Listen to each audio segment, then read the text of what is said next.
Greetings, friends. Frank Castell here. Welcome to the Web3 Word. This is where my colleague and I, Ali, speak to and have very interesting discussions with rock stars in the Web3 space. Today, we're joined by Mark van Rijmenam.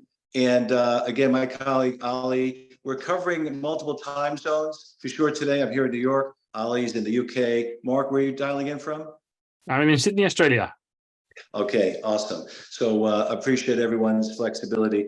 Mark, when Ali and I were prepping for this discussion, we were thinking about, should we talk to you about the metaverse, which you're one of the leading authorities on? Should we talk to you about Chat GPT? I believe you wrote a book about Chat GPT before most people knew what Chat GPT was. Or should we talk about something else? Then I think we agreed to talk about a little of all the above. Just a quick plug for my colleague, Ali, he and the team.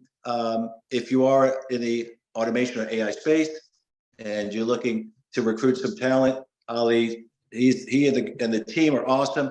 The other company, Rec3, focuses on Web3. So if you're looking to recruit anyone in the metaverse, blockchain, DeFi, NFT, dApps, then they can call you. Is that correct, Ali? Did I misspeak? No, you're right. And if anything, speak to me and I'll tell you whether I can help. I'm pretty happy to tell you if I can't help. So I'm not gonna run you down a path. Ali, there's an urban myth that you're such a good recruiter that people that even when they're not looking for a job, when they speak with you, they just leave and go somewhere else. That's how good you are. You're like a whisperer. Okay. So I know definitely when I speak to people, they leave and go somewhere else, but I'm not sure if it's necessarily jobs. Super. So Mark, I appreciate you taking the time.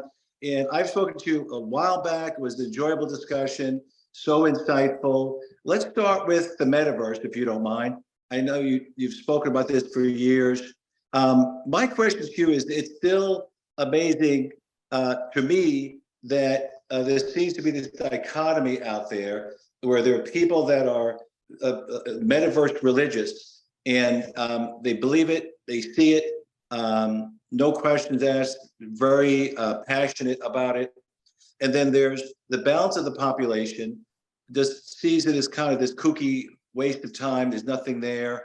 How do you, I'm sure the former conversations with the former are easy for you. How do you address conversations with the non-believers? Well, thank you very much for the question, and thanks for having me, Frank. It's great to be on the show again.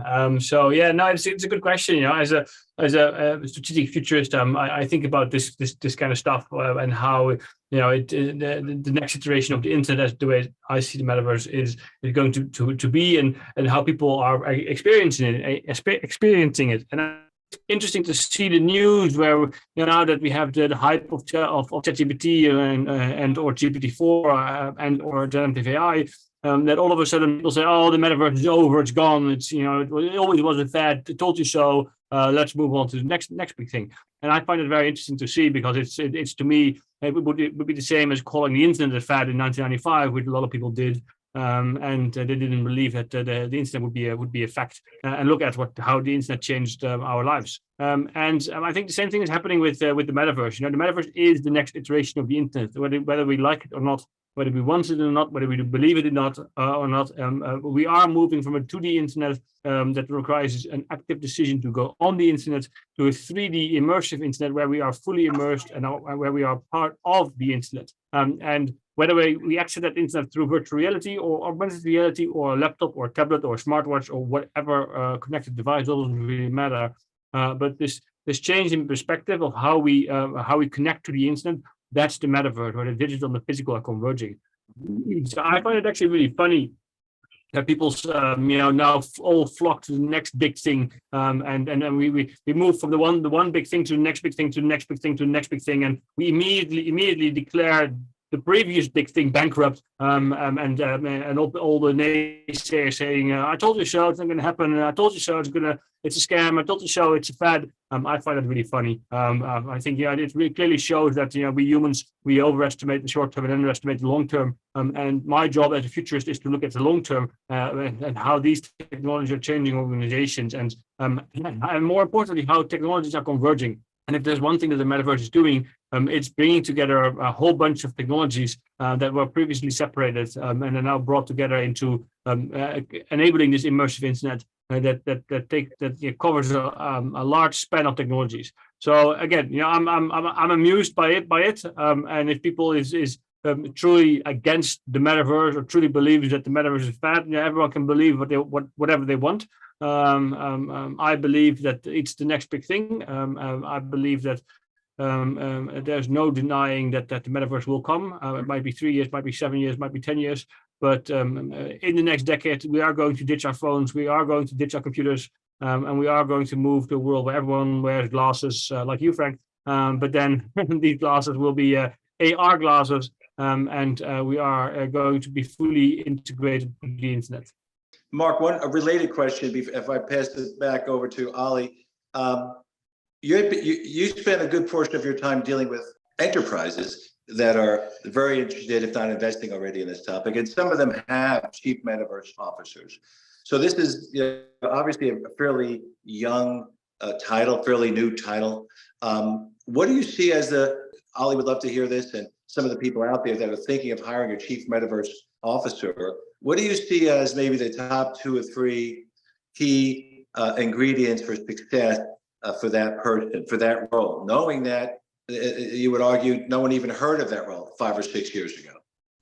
Well, my argument would be don't hire a Chief Metaverse Officer. There's no need for another Chief X Officer, the CTO or the CMO, if they work together, they can perfectly build the technologies for the metaverse, integrate the company to the immersive internet. There's no need for Chief Metaverse Officer. I find it just hype things. We had Chief Blockchain Officer, we had Chief Data Officer, we had Chief whatever. In the end, it's just technology that needs to be built, and you can use it in your marketing. And there's no need. We have the CTO, and the CTO should be capable of moving in this space. So don't hire a Chief Metaverse Officer. Don't use that title. It's just hype, I think, personally. And I think it's just we have the roles already in place. How many chiefs do you want in your board? I don't think that there's a need for a Chief Metaverse Officer. I think people use it as a branding. Just what we saw happening 5 years ago when companies all of a sudden all put blockchain in their title, and their share prices skyrocketed. I don't know. It's just I don't believe in it. I think it's just we have the roles. It's an interesting point, Ali. We're going to switch gears, Ali. I know you wanted to shift over to the AI side of the house. You had a question there. Yeah. So obviously, it's only been a couple of days since Chat GPT 4 has been released. It seems like technologists have only just got to grips with Chat GPT 3.5 and understanding the capabilities of that. And it seems like this is sort of a whole step away from that. So I guess my question's got 2 parts. Firstly, what do you foresee as being the biggest changes and the biggest improvements within that? And then on a different note within it, we see a lot of technologies. There's a first mover, and often that first mover is left behind when more people come and more people improve on it. Do you foresee a challenger being able to improve on Chat GPT? Do you see that being possible, or do you think they're already so far ahead no one's going to catch up? Well, these are interesting questions. First of all, I think people don't understand how to use Chat GPT. We think we do understand how to use it, but we don't understand how to use it.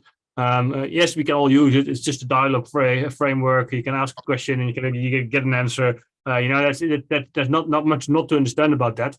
But it's more about the implications of a technology as powerful as Chat GPT. And I don't think we understand how to use technology that is this powerful. It's almost like giving an 11-year-old a chainsaw and then don't tell him or her how to use it, but ask him or her to go chop some trees. I think it's a very advanced technology, and we need to understand how to use it, and we don't. And the problem here is that it was adopted so fast. 100 million users in 2 months in a product that's still in the R&D phase. I think OpenAI is making is not doing society a favor by doing this. It's even in the technical report of GPT-4, which I sort of skimmed through. You see all these these red flags, where they themselves say that this is a great tool for dictators. This is a great tool for misinformation, for manipulation, where they've tested that it can accrue power. It's power hungry, the tool. It can accrue money by itself. And that's released to the general public. I don't, it's great technology. It's, by the way, not artificial intelligence. I think it's just, it's very, very advanced statistical analysis and pattern recognition. And you could argue it's sort of presents us with a mirror in our conscious intelligence, in our conscious soul, because that's what it does. Based on all that it has read, it gives us back an answer. And given the context A, given the person asking the question, given everything I've read on context A, most likely context B or word B will follow. That's basically what it does. But then ridiculously advanced format of that, of course. And so I think the worry here is that people don't understand how to use it, and people are lazy generally. So if they ask a question, they get an answer. They take it for the truth, because it's true that we quickly believe that this technology is trustworthy. It not necessarily is. And I think that's sort of important to be aware of. And yes, GPT-4 apparently is a lot more advanced. I've been playing around with it a little bit. It gets things much better than GPT 3.5, but it still makes mistakes. It still hallucinates. It still comes up with bogus resources if you ask for it. And it's I don't know. It's cool technology. Don't get me wrong here. But it's we require people to learn to take driver's license to learn how to drive a car. And this is a tool that you could argue is a lot more advanced than a car, and can do a lot more damage than a car. But then we give it to everyone for free, and OpenAI, of course, does that because they want to collect data and they want to improve the tool, because the more people who use the tool, the more they can learn, the faster they can learn, and the better the technology becomes. I think that's kind of worrisome. I think we should have thought about this a bit more. And then for whatever you can think about Elon Musk at the moment, I used to be a big fan of him, but for whatever you can think about Elon Musk, he I think yesterday he stated that I donated 100 million to an open source not-for-profit company, and that turned into a close for-profit $30 billion company. What happened there? As with often technology, they start with good intentions and then turn bad. We only have to look at some of the other big tech companies. So I'm not necessarily again, great technology, but I think too many people have access to it too quickly without really understanding the consequences of what they have access to now. So Mark, let me leverage that commentary to ask you a final question with the few minutes we have left. You've referred to yourself as a optimistic dystopian. I think that's the term. I don't think that's possible. That's the oxymoron of all oxymorons. So I'd love to hear get your sense of the future, because at certain times I speak with you, you are very passionate, you seem very enthusiastic, but I sense, though, even from things you mentioned a few moments ago, that this could get out of hand. This could go awry. So kind of what is your, so here's my question. What is your prediction as to what this looks like for the next 5 or 10 years?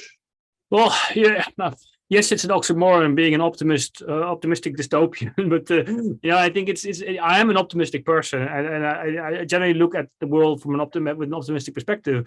But I have deep expertise in anything emerging technologies, and having that expertise allows me to see one, how these technologies converge. Two, it allows me to understand the dangers of these technologies. Three, it allows me to understand how we can apply and how we can use these technologies for both the good and the bad. And combined with history and combined with the fact that we live in a very, very capitalist society, to combine with the fact that we have a very short-term shareholder perspective instead of a long-term stakeholder perspective, and we live in an individualistic society, combined all that, and how technology is converging and how it can be used, I am really scared for the future. Simply because I know how people are going to use this technology from how they are and what's their background and how we've grown up. And we, if history had taught us anything, we know that that's what happened. Look only at Google, started with the do no evil and quickly turned into a pretty evil company. Same with Facebook and all the other big tech companies. You only have to mention TikTok, what a damage it does to society. That all those technologies are converging, and I'm optimistic that because we still have a chance. And that's what I'm trying to do with my research institute. Help people to elevate the world's digital awareness, because I think that's our only chance to not end up in a dystopian future. Awesome. So I want to give you a chance. What do you think of that, Ali? You feeling good? You feel a little nervous? I don't think I'm feeling good. I think it's lucky. I would say it's lucky it's late here, but I think I'm going to go to bed and start having nightmares. So I'm not sure. Yeah. No, it is. It is. I think we all are as enthusiastic as we are a bit anxious about this. So, part of what we want to do, and with the help of experts like you, is be in the know, right? The more we know, hopefully the more aware and the more prepared we could be. I do want to, I know you're short on time and you have a hard stop, Mark. I want to give you an opportunity to talk about your book, your latest book. Can you tell us the name of the book and where we can find it? Sure. So I've written 5 books. My 4th book was called Step into the Metaverse. It's all about how do we create an open metaverse and not a metaverse that's controlled by big tech. And my 5th book is called Future Visions, which I wrote with Chat GPT within 5 days. So I think I was the world's first the first book in the world written with Chat GPT. Obviously, but now there are dozens of books, and there's even a book written by GPT-4 by the founder of LinkedIn I saw yesterday. So it's that book is quite interesting because it's about future technologies and how they will impact our world, and it was really literally word for word written by GPT. And ChatGPT, and I think that's quite interesting to see how the world is happening, how the world is moving forward, and how the world is changing. Is the book as good quality as my other 4 books? Fortunately not, because otherwise I would be out of a job from an author perspective. I think there's still work for us, although GPT-4 probably will have changed that, and by the time we reach GPT-8 or 10, it might be a completely different story. But those are my books, and otherwise people can find me on thedigitalspeaker.com. I'm on LinkedIn, I'm on Twitter. You can easily find me, and happy to connect with anyone. No, Mark, thank you so much. Keep doing what you're doing. It's very important. Really appreciate what you're doing. I appreciate your time, sharing your insights today. Ali, my friend, always a pleasure. I know it's late night over there. It's late here in New York, so I know it's late over there. And I hope we get to do this again. Mark, thank you so much, my friend. You take care. Thank you very much, Frank. Speak soon. Thank you, Ali. Thank you. Bye. Bye.